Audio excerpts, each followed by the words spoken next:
What's up, everybody? Welcome back to the channel. Today I'm starting my day at Arkell Motors. There are a ton of people in the parking lot here, so hopefully the line for parts is not crazy long. These guys know I'm coming, so hopefully they have the part ready for me. My father actually came yesterday and picked up a part, but they gave him the wrong one. It is a coolant level switch. It's basically just a sensor that tells you when your coolant is low, and I have the broken one here. This is what I need. I brought the broken one with me because obviously yesterday they gave us the wrong one, but they said they have the correct one sitting on the shelf in there. So I'm gonna run in, hopefully they're ready for me, I can grab it and hit the road quick, and then we are heading down to our main shop. All right guys, so I'm hopping in this truck right now. This is the one that I picked up that sensor for this morning, and I want to show you real quick before I wonder if it'll do it without the truck running.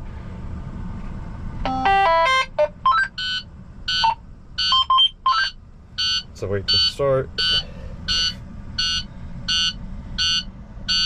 Once this starts, it should do it pretty much immediately, especially considering the sensor is completely broken. Let's see. Hopefully it doesn't take a minute. Oh, I guess it does. Alright, well, that's just the air beeping at you. We'll leave it for a couple seconds just to see if it'll start doing it. It should beep at us like crazy because the sensor's not even, there's no sensor in it at all right now. Well, there's like part of a broken one. Alright, never mind. I'll show you hopefully after. Well, actually, if we replace it, hopefully not after. All right guys, so we dropped the hood, and Matt, when he took this out yesterday, he did it with just propping the hood up because you have to drop the plow frame in order to open the hood completely. So when he did it and he pulled it out, the piece broke, and you can see it right there. Hopefully the sun is not blinding you guys, but it's right there, and this is the rest of it, and that's how it broke when he pulled it out. So it sits in there like this piece slides right in there, and when he pulled it, it snapped. So now I need to get the rest of the plastic piece out, which is, it's black on this new one, but it was like this like yellowish clear color on the old one. So I had, where did they go? There they are. I have some needle nose pliers. Hopefully I can like reverse pinch it. I brought angled ones too because I didn't know exactly how I was gonna get to this, but we decided to open the hood. So hopefully I can like reverse pinch this and get this thing out. Otherwise, I don't know exactly what I'm gonna do here.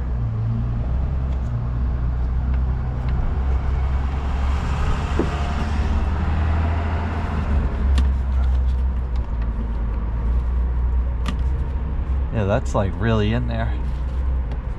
That's like really in there. Don't know exactly how to get this out. Oh, that might work. I think I started to get it there.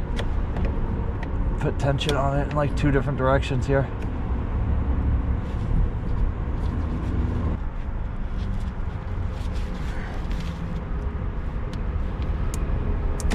There we go. There we go.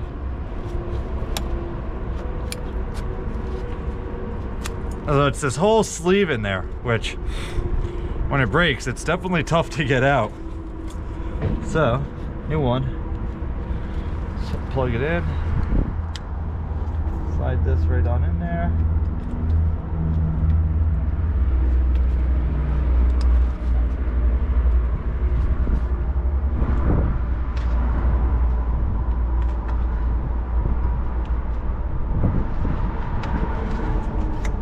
There we go.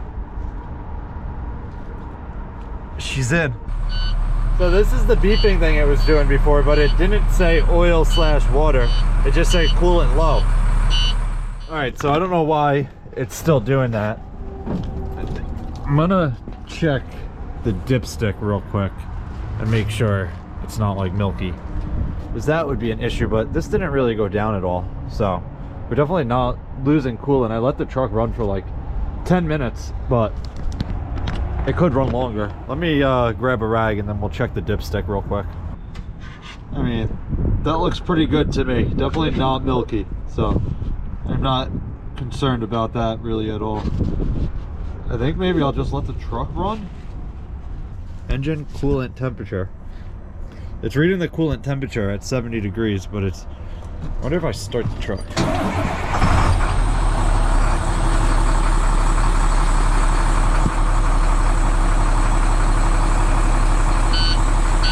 still saying low coolant level.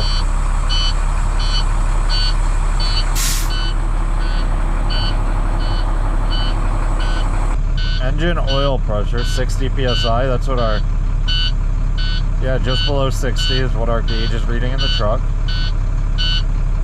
Where'd that water temp go?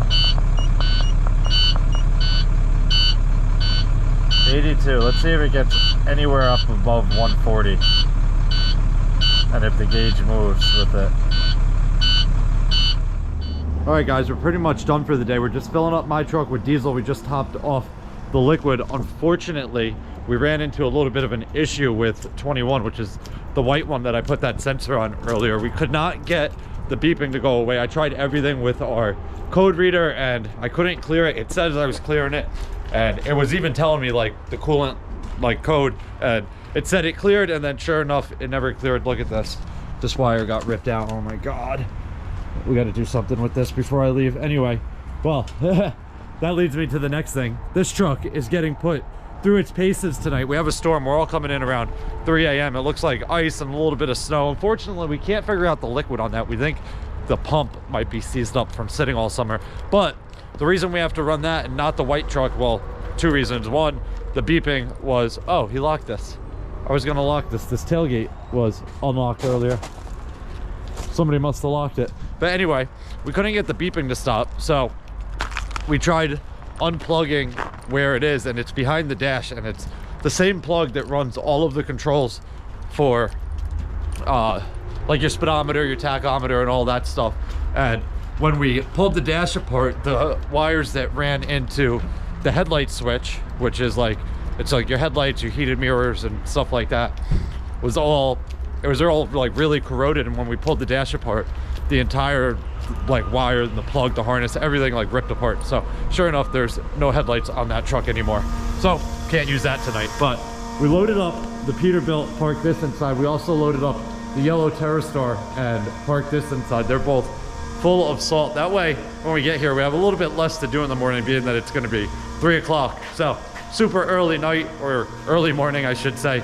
But we're going to get out of here in a couple minutes. Once this truck is full, I'm going to go park it, and we're getting out of here. It is like 5 o'clock, so not really a short day, but hopefully we can get some sleep before I have to wake up and get back down here. That is going to wrap it up for this one. If you guys have any questions or comments, definitely leave them down below, and I'll get back to you as soon as I can. Hope you guys enjoyed it. See you guys next time. Peace.